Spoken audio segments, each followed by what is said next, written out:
गुंडगिरी याला करायला लावली, सत्याचा गैरवापर यांनी केला, करायला लावला धनंजय मुंडेंनी, आणि याच्या नावावर ठेवली मेला तर तू मर, गुतला तर तू गुत.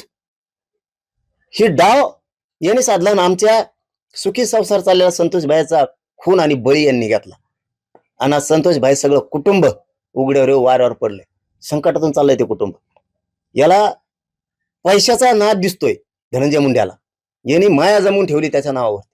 तुझ्या पैशासाठी तुझी जात तुझ्यामुळे बदनाम झाली, आणि आमचं बी चांगलं लेकरू सुखी संसार मोडला, त्यांच्या अन्नात माती कालायचं काम केलं. तुला तळतळाट लागणार, त्यांचं हाय लागणार तुला 100%. कारण ती माय माऊली रडती, लेकर रडते, टाव पडते. ते धनंजय भैया देशमुख वनवन हिंडतय भावाच्या न्यायासाठी, त्याला पोलीस स्टेशन मध्ये धमक्या देतात. त्या धनंजय मुंड्याचं नाव नाही घेतलं आम्ही 25-26 दिवस तोंडावर कसलं, पण धनंजय देशमुखांना धमकी दिली तेव्हापासून आम्ही त्याचं नाव घेतलंय. मला वाटतं त्याच्यात